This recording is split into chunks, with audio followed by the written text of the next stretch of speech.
हाँ, नमस्कार दोस्तों। आज की इस महत्वपूर्ण चर्चा के अंदर आप तमाम साथियों का स्वागत करते हैं और आज की इस महत्वपूर्ण चर्चा को आगे बढ़ाते हुए आज के जो इस चर्चा का हमारा विषय रहने वाला है एनईपी 2020,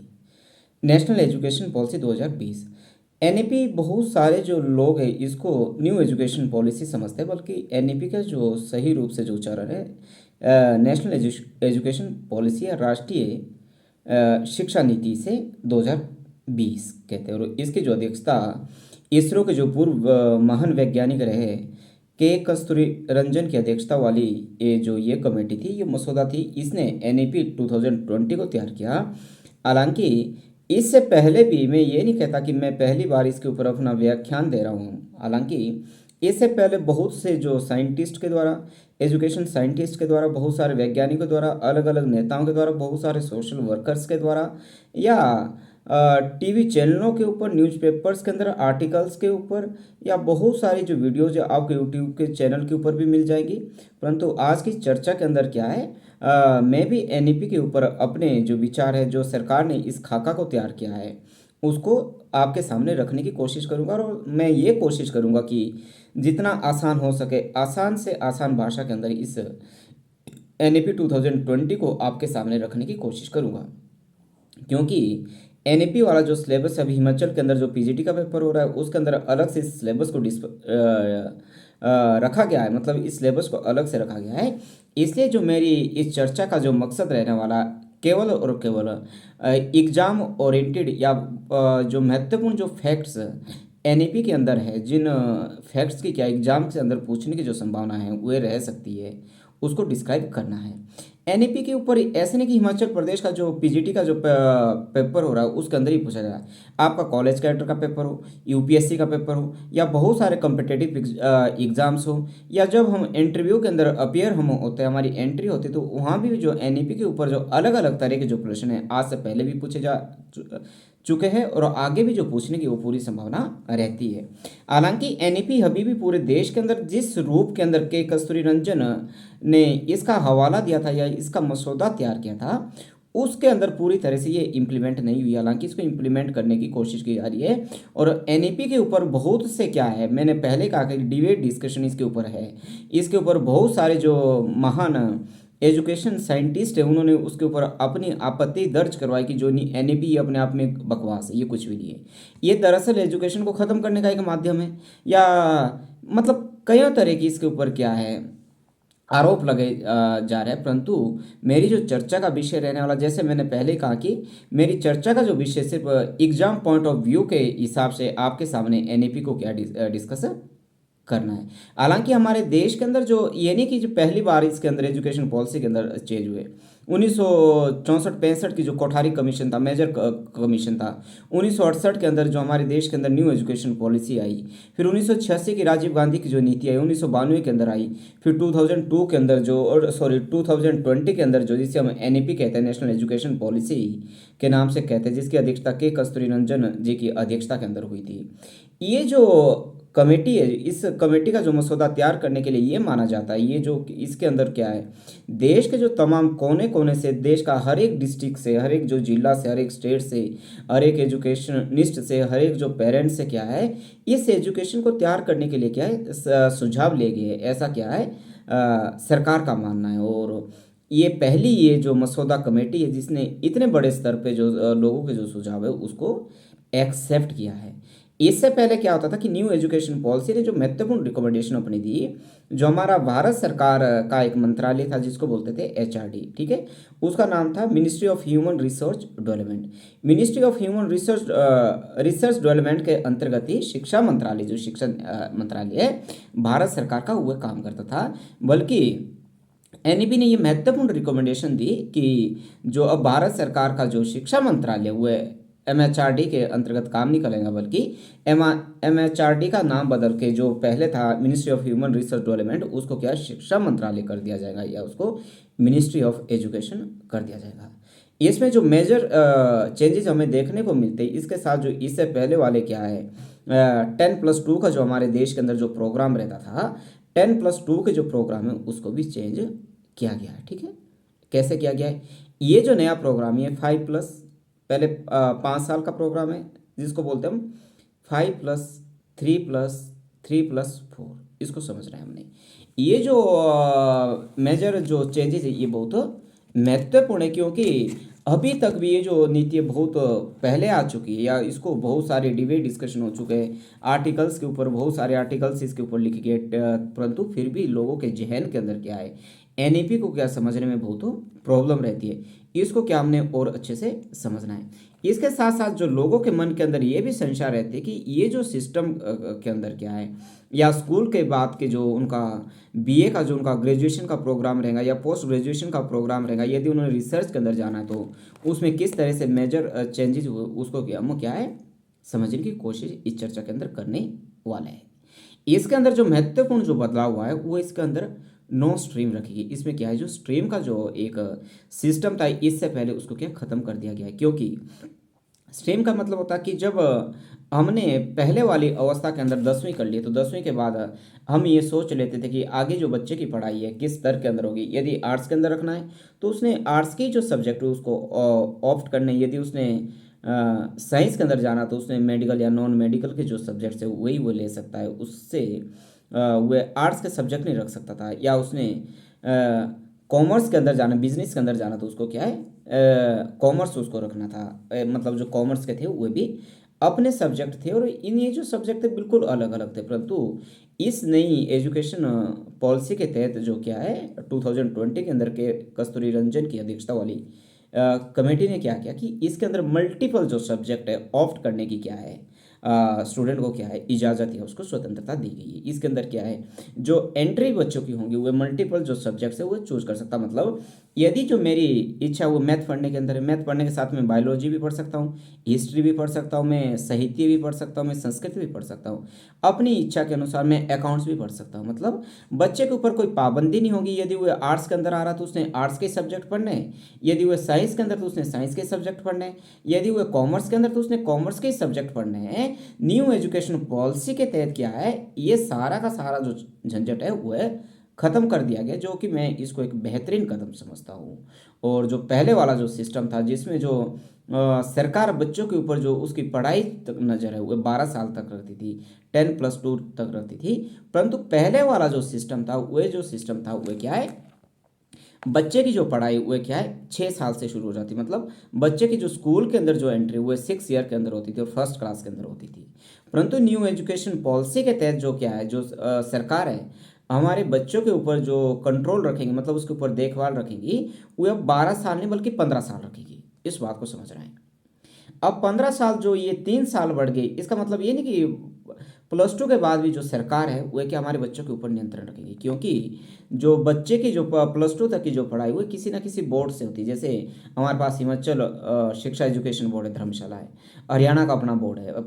बिहार का अपना बोर्ड है, पंजाब का अपना बोर्ड है, राजस्थान का अपना बोर्ड है। ये बोर्ड है हमारे जो +2 तक की जो पढ़ाई होती है। परंतु +2 के बाद जो ग्रेजुएशन की पढ़ाई वो किसी बोर्ड के तहत नहीं होती बल्कि यूनिवर्सिटीज़ के तहत होती है, ठीक है। और हर जगह यही सिस्टम चलता रहा है। परंतु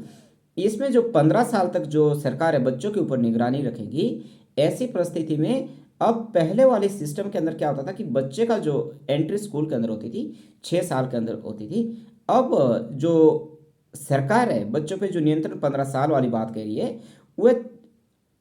6 साल से पहले के 3 साल के ऊपर रखेगी। मतलब अब जो बच्चे की जो एंट्री स्कूल के अंदर क्या है 6 साल के मुकाबले कब हो जाएंगी, 3 साल के अंदर ही जो बच्चे की जो एंट्री है वो स्कूल के अंदर हो जाएंगी। इसलिए इस व्यवस्था को जो नाम दिया गया है 5+3 8+3 कितने हो गए हमारे 11 और +4 हो गए 15, ठीक है। 5+3+3+4 ये जो 15 साल तक क्या है जो सरकार जो निगरानी वो बच्चे की एजुकेशन के ऊपर रखेगी। अब जो बच्चे की जो एंट्री है वो है मात्र जैसे उसकी उम्र 3 साल की होती है वैसे जो उसकी एंट्री स्कूल के अंदर आ जाएंगी। और के कस्तूरी रंजन की जो अध्यक्षता वाली जो ये एनईपी 2020 है उसने खास तौर से इस बात के ऊपर इम्फेसाइज किया, इस बात के ऊपर ध्यान दिया कि जो छोटे बच्चे हुए स्कूल से ज़्यादा लगाव क्यों नहीं रखते, या स्कूल से हुए भाग क्यों जाते हैं, या जो बच्चे स्कूल जाने के बजाय घर में क्यों रहना पसंद करते हैं, उसके ऊपर क्या है उसने खास तौर से क्या इसके ऊपर रिसर्च किया गया। और एक विशेष कंक्लूजन पर पहुंचने के बाद के कस्तूरी रंजन ने जो ये पॉलिसी है 5+3+3+4 तभी इसको क्या है दिए। जो 5+ जो पहले 5 साल का जो प्रोग्राम होगा, ठीक है। 5+ का मतलब ये नहीं कि 5 साल उम्र को ये दर्शा रहा है। 5+ का मतलब 5 का मतलब है कि ये 5 साल का एक प्रोग्राम है। 5 साल के प्रोग्राम का मतलब कि अब जो बच्चे की जो एंट्री है स्कूल के अंदर क्या है 3 साल के अंदर होगी। और 3 साल की उम्र के अंदर जो पहले के जो ये भी क्या है जो 5 साल की जो ये जो प्रोग्राम इसको क्या 2 भागों के अंदर बांटा गया, ठीक है। पहले के अंदर 5 साल के अंदर एक तो इस बात का ध्यान रखना कि जो पहले के जो 5 साल का जो प्रोग्राम है इसके अंदर किसी भी तरह का कोई भी एग्जाम नहीं होगा। इस स्टेज के अंदर क्या है बच्चों ने सिर्फ आना है, स्कूल के अंदर खेलना है। इस स्थिति के अंदर बच्चों के ऊपर ना तो किसी तरह का ड्रेस कोड लागू होता है, बच्चे मिट्टी से खेले या किसी भी खिलौने से खेले उनके ऊपर किसी भी तरह की कोई पाबंदी नहीं है। उनका काम स्कूल आना है और स्कूल के अंदर क्या उन्हें खेलना है। और सरकार भी इस बात का विशेष रूप से ध्यान रखेगी कि स्कूल के अंदर जो बच्चों के लिए खेलने की हुए सारी सुख सुविधाएं उपलब्ध करवाई जाए, जो कि जिन खेल को क्या है बच्चे क्या अपने घर के अंदर खेलना चाहता है, अपने गली मोहल्लों के अंदर खेलना चाहता है, अपने दोस्तों के अंदर खेलना चाहता है, यदि वैसा ही जो परिवेश या वैसा ही माहौल बच्चे को गली मोहल्ले वाला परिवेश स्कूल के अंदर मिलेगा तो बच्चा क्या है गली मोहल्लों की वजह खेलने की वजह क्या है स्कूल के अंदर खेलेगा। ऐसा क्या के कस्तूरी रंजन ने कहा है। और सरकार इसके ऊपर इन्वेस्ट भी कर रही है। और सरकार इतना ही नहीं, सरकार टीचरों को भी इस हिसाब से ट्रेन कर रही है कि वे बच्चों को खिलाने के लिए जैसे एक पेरेंट्स या उसके जो गार्जियन बच्चों को खिलाते घर के अंदर क्या है वैसे स्कूल के अंदर क्या है जो टीचर है वो भी बच्चों को इसी तरह से खिलाए। इस स्टेज के अंदर क्या है बच्चों को पेंटिंग सिखाई जा सकती है। मतलब बच्चों के ऊपर पढ़ाई का जोर नहीं दिया जाएगा, बच्चे जो भी खेलना चाहते हैं उसके ऊपर क्या है बच्चे इस स्टेज के अंदर क्या है फ्री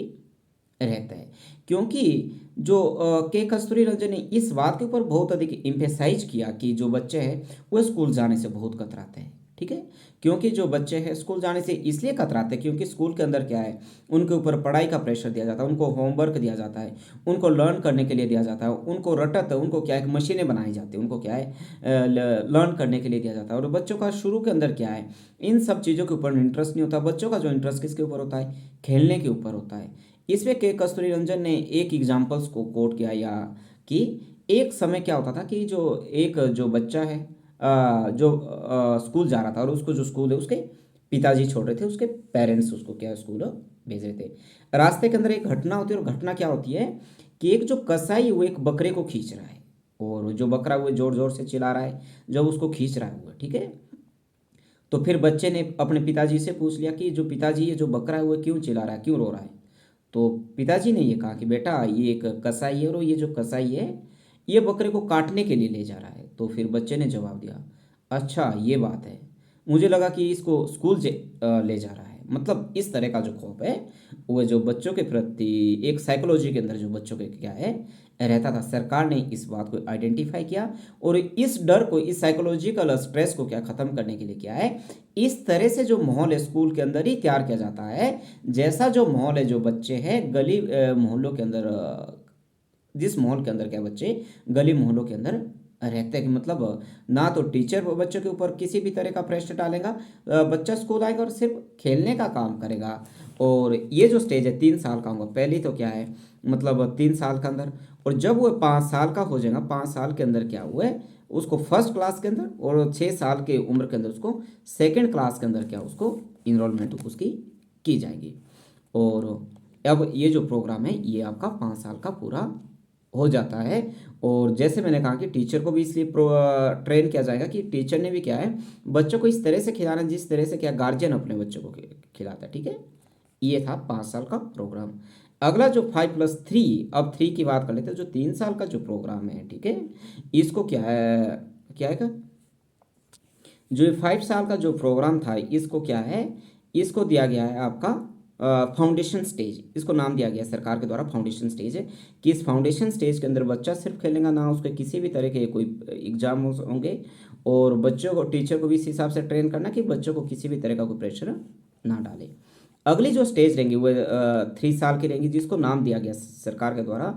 प्रेपेट्री स्टेज। ये जो स्टेज रहेंगी ये 3 साल की रहेंगी। और इस 3 साल की स्टेज के अंदर वो जो बच्चा करेगा तीसरी चौथी और पाँचवीं इस स्टेज से क्या है उसका एग्ज़ाम भी क्या शुरू हो जाएगा। और इस स्टेज के अंदर इस बात का ध्यान रखा जाएगा कि जो बच्चों को जो पढ़ाने का काम है वो क्या है, एक्टिविटियों के माध्यम से, उसको एक्टिविटीज़ के माध्यम से क्या बच्चों को पढ़ाया जाए, ठीक है। और जो इस स्टेज के अंदर जो उसको पढ़ाया जाएगा, जो उसको पढ़ाया जाएगा वो क्या उसकी लोकल लैंग्वेज के अंदर पढ़ाया जाएगा या उसकी नेशनल लैंग्वेज के अंदर पढ़ाया जाएगा। परंतु इस स्टेज के अंदर क्या खास तौर से, क्योंकि जो बच्चा है अपनी अर्ली लाइफ के अंदर क्या खास तौर से अपनी लोकल लैंग्वेज के अंदर जो बातें हैं वे ज़्यादा सीखता है, इसलिए इस कमेटी ने भी इस बात को आइडेंटिफाई किया और ये माना कि जो बच्चों को इस स्तर के अंदर क्या उसको लोकल डायलॉग के अंदर ही लोकल डायलॉग के अंदर या लोकल लैंग्वेज के अंदर ही पढ़ाया जाना चाहिए। परंतु इस बात को लेकर बहुत अधिक बवाल भी हुआ, परंतु सरकार ने फिर जो इसको क्या मैंडेटरी नहीं किया। मतलब यदि कोई जो स्कूल और जो टीचर्स हैं बच्चों को इस बात का प्रेशर नहीं डाल सकते कि स्टेज के अंदर जो आपकी प्रिपरेटरी जो स्टेट्स है, जो सेकंड जो स्टेज है 3 साल की, इस स्टेज के अंदर क्या बच्चों को इंग्लिश लैंग्वेज के अंदर ही पढ़ना है। यदि बच्चा चाहे तो इंग्लिश लैंग्वेज के अंदर पढ़ सकता है, यदि बच्चा ना चाहे तो अपनी लोकल लैंग्वेज के अंदर भी पढ़ सकता है। परंतु यहाँ पे मेरी अपनी ये पर्सनल ये आपत्ति है, यदि बच्चों को इंग्लिश लैंग्वेज से दूर रखा जाए और उसको लोकल लैंग्वेज के अंदर ही पढ़ाया जाए तो ऐसी परिस्थिति में ये हो सकता है कि लॉन्ग टर्म के अंदर इंग्लिश ना सीख पाने के कारण, इंग्लिश ना पढ़ने के कारण क्या बच्चों को नुकसान हो सकता है। परंतु सरकार बार बार ये कह रही है कि ये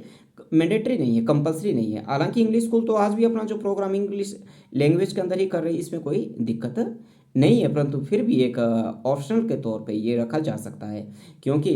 8वीं अनुसूची के अंदर तो हमारी 22 भाषाओं को संवैधानिक मान्यता है। यदि 22 भाषाओं में से कोई रीजनल लैंग्वेज के आधार पर वो मराठी भाषा में अपनी प्रिपरेटरी स्टेज को कंप्लीट करना चाहता है, पंजाबी भाषा में करना चाहता है, बंगाली में करना चाहता है, मलयालम में करना चाहता है, गुजराती में करना चाहता है तो वे करे, उसमें कोई दिक्कत नहीं है। परंतु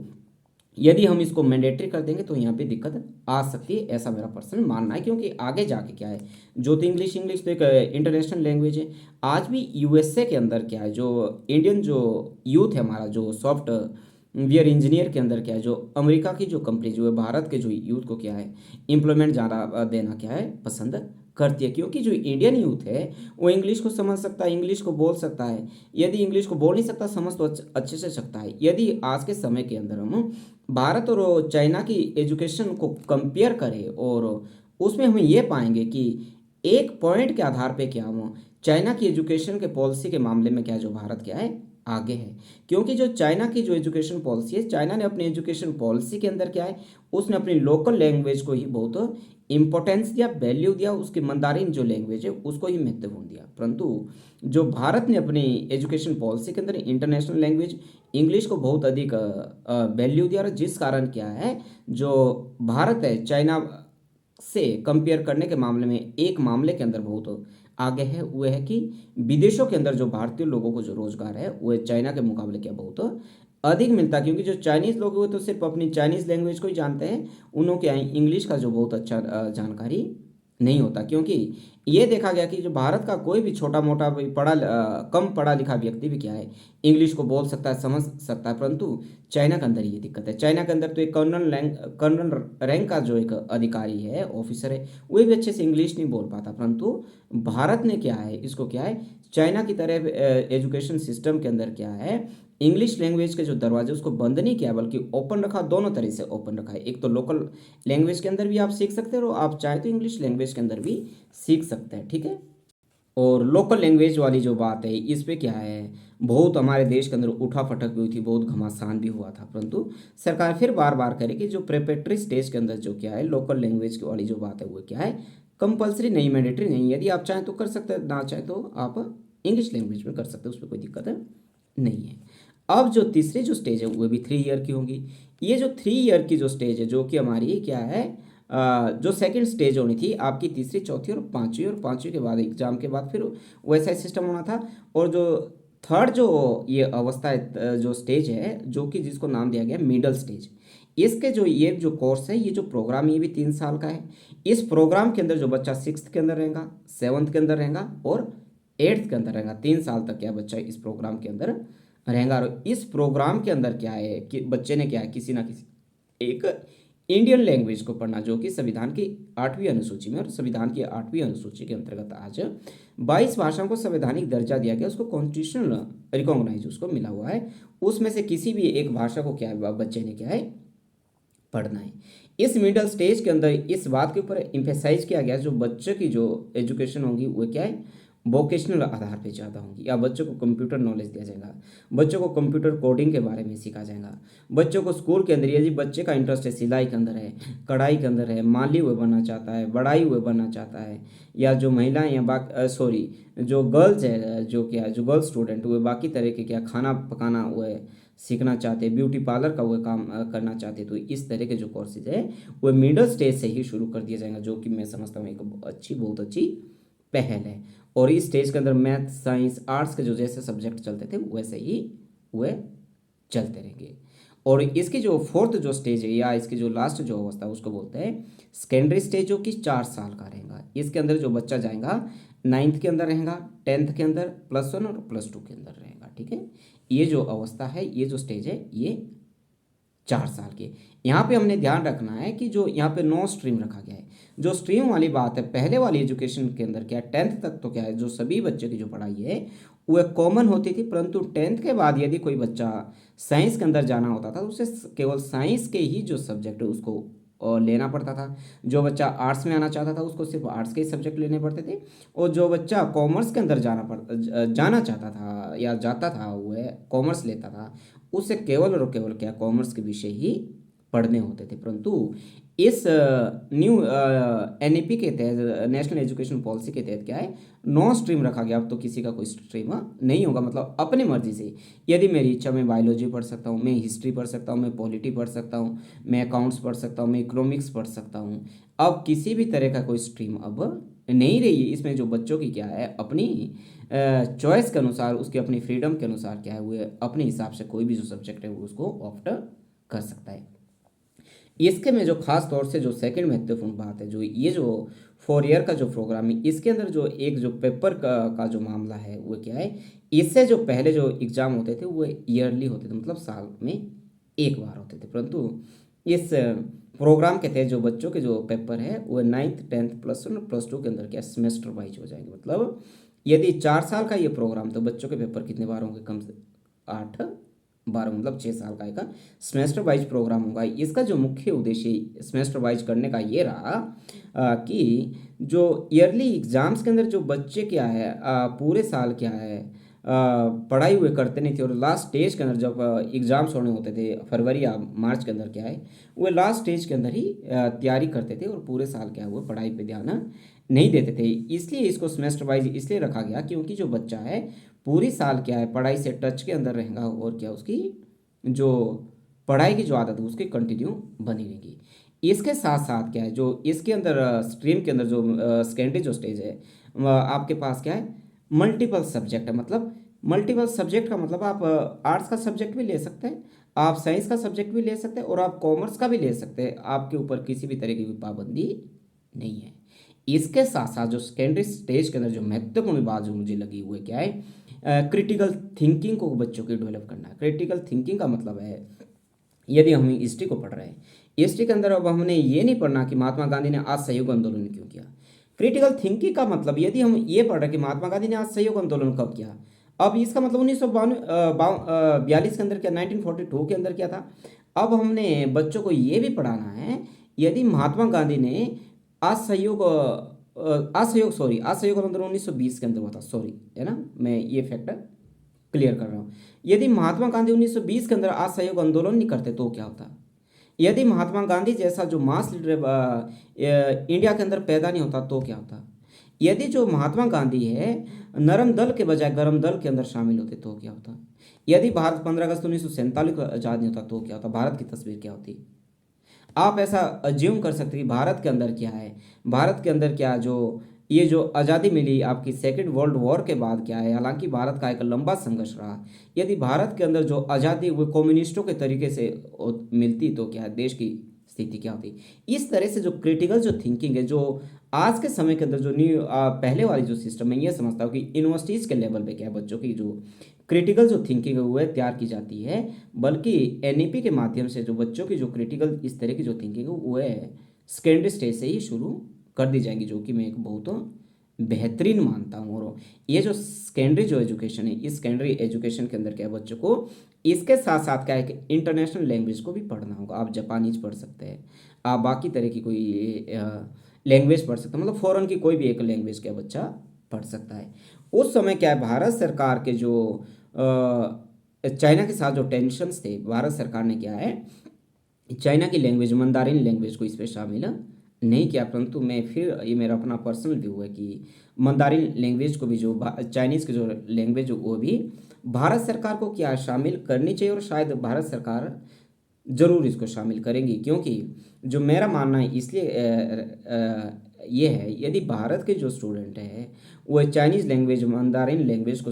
पढ़ेंगे तो क्या उनको, उससे क्या होगा कि उनको चाइनीज़ की जो सिस्टम है, उनका जो स्ट्रक्चर है, उसको जानने में और ज़्यादा बेहतरी रहेंगी। चाइना की जो पॉलिसी फ्रेम होती है, किस हिसाब से होती है, उसको क्या हुआ है, चाइना की जो व्यवस्था उसको और बेहतर तरीके से समझ सकता है। और इससे बेनिफिट भी होगा। इससे क्या होगा, जो भारत के लोग वो चाइना के अंदर अपना इन्वेस्टमेंट करेंगे, और जिससे क्या हमारा क्या है, ट्रेड के हिसाब से, कॉमर्स के हिसाब से या व्यापारिक रूप से क्या फ़ायदा होगा। क्योंकि जो चाइना की जो स्टूडेंट वो भी इंडियन लैंग्वेज सीखते हैं, इंडियन लैंग्वेज सीख के वो भारत के अंदर अपना इन्वेस्ट कर रहे हैं, और क्या बेहतर है। और भारत सरकार शायद इसके ऊपर सोचेंगी भी ज़रूर, ऐसा मेरा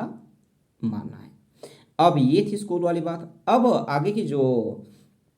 इससे जो अगला वाला जो स्कूल के बाद जो कोर्स रहेगा, ये है आपका जो हम किसी यूनिवर्सिटीज़ के अंदर अपनी पढ़ाई शुरू करते थे, और यूनिवर्सिटीज़ के अंदर पढ़ाई शुरू, वही सिस्टम, यदि मैं साइंस पढ़ना चाहता हूँ तो मुझे सिर्फ साइंस के सब्जेक्ट लेने थे, और उसको बोलते थे हम ग्रेजुएशन के अंदर बोलते थे। यदि मैं साइंस पढ़ रहा हूँ तो मुझे बोला जाएगा कि मैंने क्या है, ग्रेजुएशन किस में की है, बीएससी मैंने की है। यदि मैं कॉमर्स से अपनी ग्रेजुएशन कर रहा हूँ तो मुझे बोलेंगे बीकॉम मैंने की है। यदि मैं आर्ट्स के सब्जेक्ट ले रहा हूँ अपने ग्रेजुएशन के लिए, तो अब मुझे बीए कहा जाता था। परंतु अब इस सारे के सारे जो झमेले को, जो झंझट को क्या है, एनईपी ने क्या ख़त्म कर दिया गया। और सिंपल अब क्या है, आप मतलब स्ट्रीम तो इसमें है नहीं। मतलब जैसे मैंने पहले कहा था कि स्कूल के लेवल पे जो सेकेंडरी जो स्टेज थी, जो 4 साल की थी, अब जो ग्रेजुएशन की जो 4 साल की जो स्टेज है, अब मैं चाहूँ तो मैं आर्ट्स को भी आर्ट्स के भी सब्जेक्ट ले सकता हूँ, मैं कॉमर्स के भी ले सकता हूँ, मैं साइंस के भी ले सकता हूँ, मतलब मैं कहीं से भी कोई भी सब्जेक्ट ले सकता हूँ। और इस पे क्या, ना तो मुझे बीए की जो डिग्री, ना मुझे बीए की मिलेगी, ना मुझे बीएससी की मिलेगी, ना मुझे बीकॉम की मिलेगी। अब मुझे जो ग्रेजुएशन की जो मिलेगी वो सिर्फ ग्रेजुएट की मिलेगी। ये भी 4 तरह की होंगी। एक, यदि कोई स्टूडेंट, जो महत्वपूर्ण बात है, यदि ग्रेजुएशन के अंदर उसने क्या, कॉलेज के अंदर एडमिशन उसने ले लिया है, और वह 1 साल तक क्या है कॉलेज के अंदर अपनी स्टडी करता है, और 1 साल के बाद कुछ एक कारणों की वजह से उसको क्या है, उसे कॉलेज छोड़ना पड़ता है, तो 1 साल भी उसका वेस्ट नहीं जाएगा, 1 साल भी उसका बर्बाद नहीं होगा। जबकि पुराने सिस्टम के तहत ये था, यदि हमने ग्रेजुएशन करना तो पहले क्या, ग्रेजुएशन 3 साल का था, और हमें 3 साल करना हुआ कंपलसरी था। यदि 3 साल में हम लास्ट के 2-2.5 साल के अंदर भी क्या हम कॉलेज छोड़ देते थे, तो हमें कोई भी बेनिफिट नहीं मिलता था, हमें किसी भी तरह का कोई जो ग्रेजुएशन की जो डिप्लोमा हुआ है नहीं मिलता था। परंतु इस न्यू एनईपी के माध्यम से क्या है, इसको जो कॉलेज की जो पढ़ाई उसको 4 साल किया गया है। इसके अंदर यदि कोई बच्चा कॉलेज के अंदर सिर्फ 1 साल पढ़ता है तो उसको क्या है, ग्रेजुएट सर्टिफिकेट दिया जाएगा, और उसकी भी अपनी वैल्यू होगी। यदि कोई बच्चा ग्रेजुएशन के अंदर 2 साल पढ़ता है तो उसको क्या है, ग्रेजुएट डिप्लोमा दिया जाएगा। ठीक है, ग्रेजुएट डिप्लोमा दिया जाएगा। यदि कोई बच्चा कॉलेज के अंदर 3 साल पढ़ता है और उसको क्या है, ग्रेजुएट डिप्लोमा दिया जाएगा। और ये देखा गया कि बहुत सारे जो बच्चे जॉब के पर्पज़ से जो ग्रेजुएशन करना चाहते हैं, वो यूपीएससी की तैयारी करना चाहते हैं, या बाकी सारे ऐसे कम्पिटिटिव एग्जाम्स जो आज के समय में बीए के आधार पर या ग्रेजुएट के आधार पर दिए जा सकते हैं, तो ऐसी परिस्थिति में जो बच्चा क्या है 3 साल कॉलेज के अंदर लगाता है और चौथे साल वो कॉलेज नहीं पढ़ता, तो उसको क्या 3 साल का एक डिप्लोमा में उसको बोलेंगे डिप्लोमा। ठीक है, ग्रेजुएट डिप्लोमा, जिस ग्रेजुएट डिप्लोमा के माध्यम से वो कंपिटिटिव एग्जाम्स के लिए क्या है एलिजिबल हो जाएगा। वो चाहे यूपीएससी का एग्जाम से या बाकी तरह के ऐसे एग्जाम्स को क्या है जो आज के समय में ग्रेजुएट के आधार पर होते थे, वो उसको डिप्लोमा के आधार पर मिल जाएगी। यदि कोई बच्चा अपनी पढ़ाई को क्या है और निरंतर रखना चाहता है, उसकी क्या है रिसर्च के अंदर जाने की उसका शौक है, तो उसको 4 साल का जो ग्रेजुएशन करेगा उसको बोले जाएगा ग्रेजुएट रिसर्च, उसको क्या नाम दिया जाएगा। इसमें खास तौर से जो दिलचस्प बात मुझे ये लगी कि इस स्टेज के अंदर क्या है, जो ग्रेजुएशन की स्टेज के अंदर क्या है, जो 4 साल की है। पहले की स्टेज के अंदर ये होता था, यदि मैं 2 साल तक कॉलेज के अंदर में रहा और मेरे पास फाइनेंशियली प्रॉब्लम या बाकी तरह की कोई प्रॉब्लम है, मैं तीसरे साल कंटिन्यू नहीं कर पाया और मुझे क्या है उससे ड्रॉप आउट करना पड़ा, मुझे छोड़ना पड़ा। परंतु 2-4 साल के बाद या 5 साल के बाद क्या है, मेरी स्थिति फिर से ठीक होगी और मैं पढ़ना चाहता हूँ। मैं फिर से अपने ग्रेजुएशन के जो अधूरा जो मेरा कोर्स वो छूट चुका था उसको मैं पूरा करना चाहता हूँ। पहले कोई हमारे पास ऑप्शन नहीं था, यदि मुझे पूरा करना तो मुझे फिर से फर्स्ट ईयर के अंदर क्या है एडमिशन लेना होगा। परंतु इस सिस्टम के तहत क्या है, अब क्या कर दिया जाए, यदि मैं 1 साल छोड़ के जाता हूँ तो क्या मुझे, यदि मैं 5 साल के बाद भी फिर से पढ़ना चाहता हूँ तो क्या मुझे फर्स्ट ईयर के अंदर एडमिशन नहीं लेनी, मुझे क्या डायरेक्ट सेकेंड ईयर के अंदर एडमिशन लेनी। यदि मैंने 2 साल कॉलेज के अंदर लगाया है और 5-6 साल बाद फिर से मैं कॉलेज के अंदर पढ़ना चाहता हूँ, अपनी ग्रेजुएशन की जो डिप्लोमे को कोर्स को पूरा करना चाहता हूँ, तो जो मेरी एडमिशन अब होगी वो फर्स्ट ईयर के अंदर अंदर नहीं होगी, बल्कि मेरी एडमिशन कहाँ होगी, अब 5-6 साल के बाद भी हमारी मेरी एडमिशन होगी थर्ड ईयर के अंदर। मतलब यदि तीसरे साल में पेपर हुए पास कर लेता हूँ तो मुझे कोर्स दिया जाएगा आपका डिप्लोमा सर्टिफिकेट, जो कि क्या है कम्पिटिटिव एग्जाम्स के अंदर बैठने के लिए मेरे को क्या एलिजिबल बनाता है। ये क्या व्यवस्था मुझे क्या बेहतरीन व्यवस्था इसके अंदर। इसके बाद पोस्ट ग्रेजुएशन की बात कर लेते हैं। पोस्ट ग्रेजुएशन के अंदर भी फिर से वही बात, पुराने सिस्टम के अंदर जो आर्ट्स पढ़ता था, ह्यूमैनिटीज़ के सब्जेक्ट को ऑप्ट करता था उसको एमए बोलते थे, या जो साइंस स्ट्रीम से उसको एमएससी बोलते थे, या जो कॉमर्स से थे उसको क्या एमकॉम बोलते थे। परंतु अब ये सारा का सारा झंझट क्या है खत्म, अब सिर्फ और सिर्फ एक नाम रहेगा पोस्ट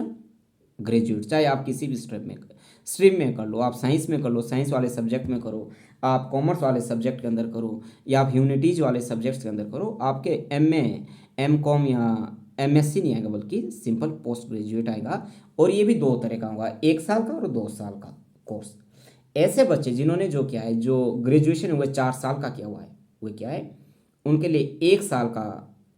पोस्ट ग्रेजुएशन कोर्स होगा, ठीक है, 1 साल का। और जो बच्चे कॉम्पिटिटिव एग्जाम्स की तैयारी के लिए आए थे, सिर्फ वे डिप्लोमा लेना चाहते थे, यदि उनको कुछ समय बाद ये लगता कि मुझे अपनी आगे की पढ़ाई को भी कंटिन्यू करना है, तो फिर वो पोस्ट ग्रेजुएट के अंदर जब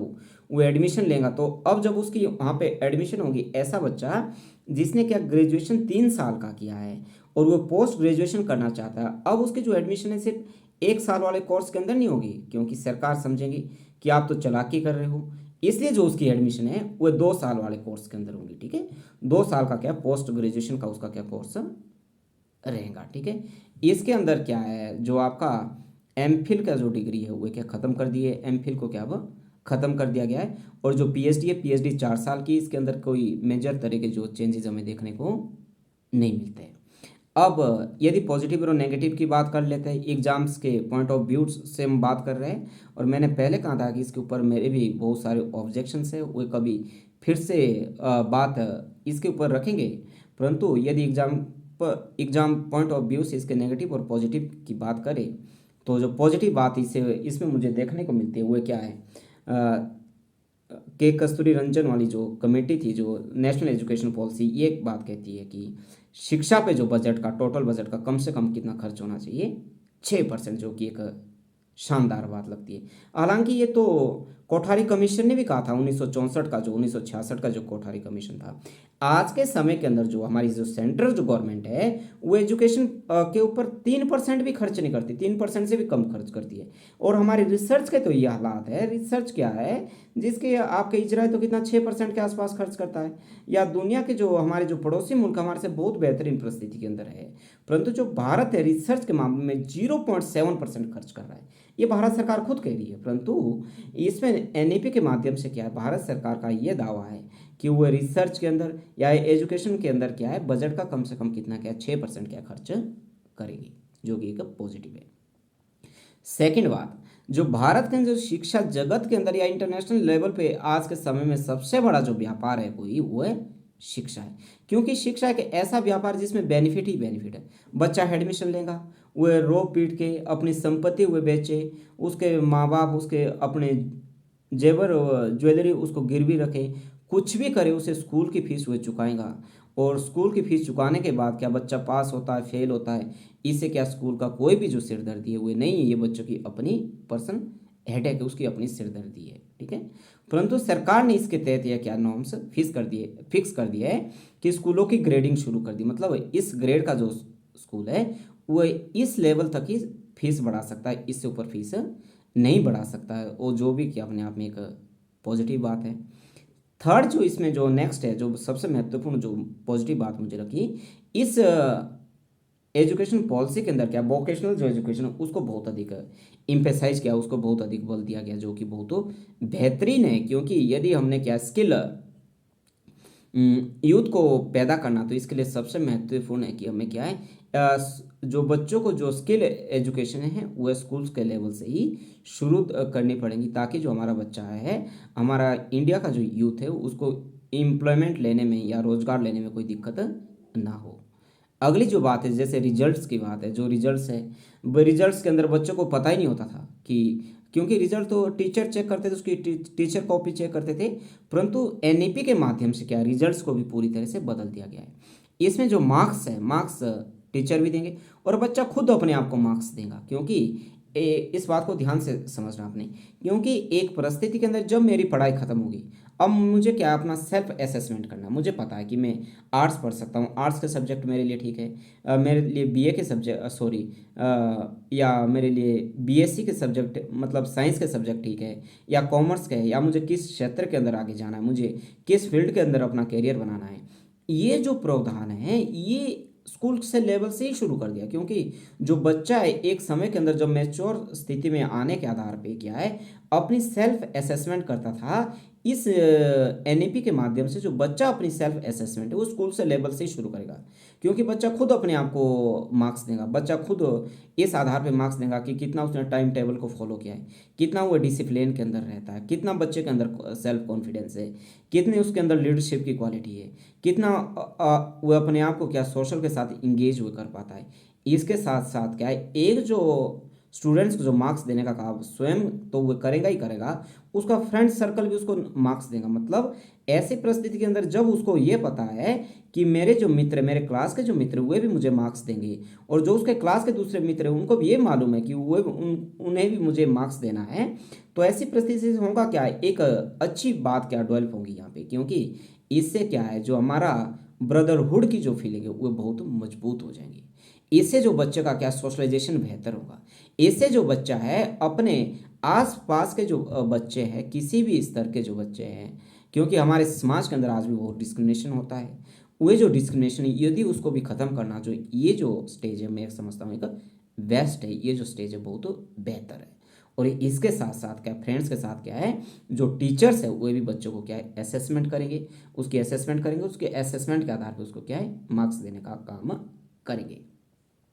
इसके साथ साथ जो इसमें मुझे पॉजिटिव ये लगती है कि इस एनईपी के माध्यम से जो फॉरेन की जो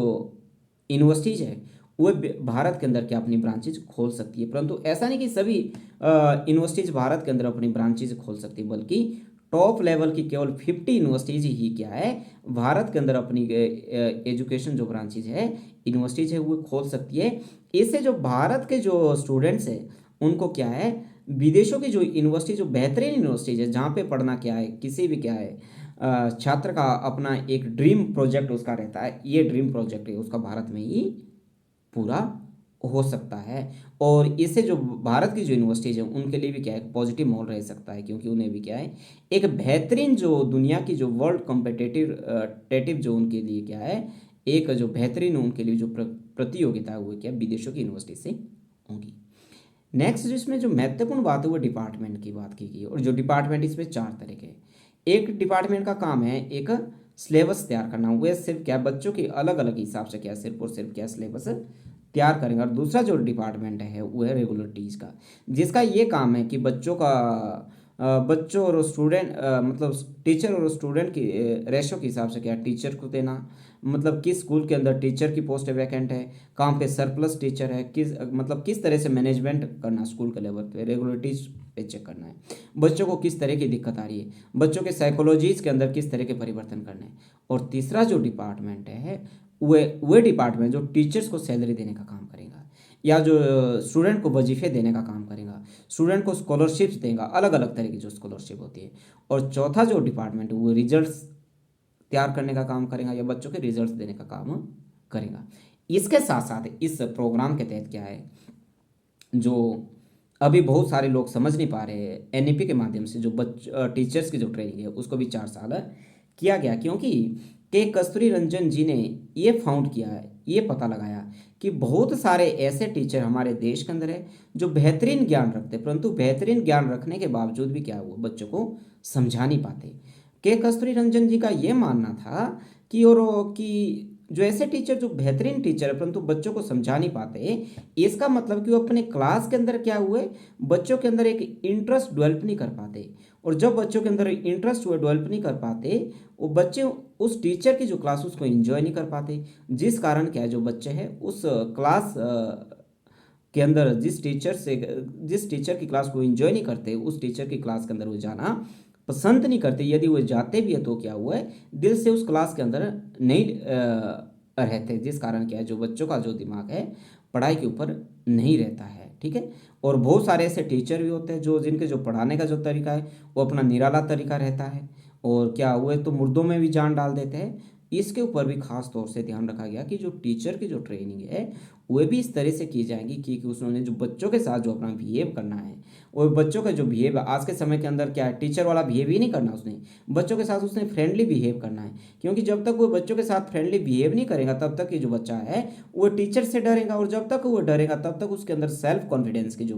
भावना है वो डेवलप नहीं हो सकती। यदि बच्चे के अंदर कॉन्फिडेंस की बात डेवलप करनी, तो जो बच्चों को क्या, जो टीचर को क्या है, मल्टीपल रूप से जो अपने जो रोल को है बच्चों के सामने उसको प्ले करना होगा। इसमें यार खास तौर पे जो नेगेटिव बात देखने को मिल रही है कि जिस हिसाब से लोकल लैंग्वेज को ज़्यादा इम्फेसाइज किया है, इंग्लिश लैंग्वेज को थोड़ी दरकिनार करने की जो कोशिश की जा रही है, हालांकि ये मैंडेटरी नहीं, फिर भारत सरकार भी बार बार ये कह रही है, ये इसके अंदर मुझे बहुत बड़ा नुकसान देखने को मिलता है। सेकंड, जो महत्वपूर्ण या वाजिब जो चिंता है, जो मैं भी मानता हूँ और नेगेटिव बात है, वो इसके अंदर जो एजुकेशन को सेंट्रलाइजेशन किया गया है, और हमने इस बात को भी ध्यान में अपने जहन के अंदर रखना है, जो एजुकेशन है वो अपने आप में कंकरेंट लिस्ट का एक सब्जेक्ट है, समवर्ती सूची का विषय है, जहाँ पे क्या केंद्र की सरकार भी कानून बना सकती है और राज्य की सरकार भी क्या है, अपनी जियोग्राफिकल कंडीशंस के हिसाब से अपने राज्य की जो शिक्षा नीति उसको तय कर सकती है। परंतु यदि एजुकेशन तय करने का सारा जो जिम्मा है वह केंद्र की सरकार कर लेती है या नेशनल लेवल की कोई एजेंसी कर लेती है, तो ऐसी परिस्थिति में हमारे संविधान के ऊपर भी क्या ये अटैक है, हमारे संविधान के ऊपर भी, उसका जो हमारे देश का जो संविधान है फेडरलिज्म के ऊपर भी क्या अपने आप में एक हमला है। क्योंकि फेडरलिज्म का मतलब तो ये कि केंद्र की सरकार है और एक तरफ राज्य की सरकार है, केंद्र की सरकार केंद्र के विषयों पे कानून बनाए और राज्य की सरकार राज्यों के विषयों पे कानून बनाए, और दोनों तरह की जो सरकार है एक दूसरे के मामलों के ऊपर क्या है इंटरफेयर नहीं करेंगे। तो संविधान के अंदर लिखा हुआ है, ये तो संवैधानिक पहलू है। परंतु यदि एजुकेशन का हम सेंट्रलाइजेशन कर देंगे, जो कि इस एजुकेशन पॉलिसी के अंदर साफ दिखता है, तो ये अच्छी बात नहीं, और केंद्र की सरकार को इसके ऊपर जरूर सोचना चाहिए। इसके साथ साथ जब इस सोशल प्लेटफॉर्म के माध्यम से हम एनईपी के ऊपर डिबेट डिस्कशन कर ही रहे, मेरा ये भी मानना है जो कि भारत सरकार शायद आने वाले समय के ऊपर इसके ऊपर जरूर विचार मंथन करेंगी कि टीचर का जो ड्रेस कोड है उसके ऊपर भी क्या ड्रेस कोड लागू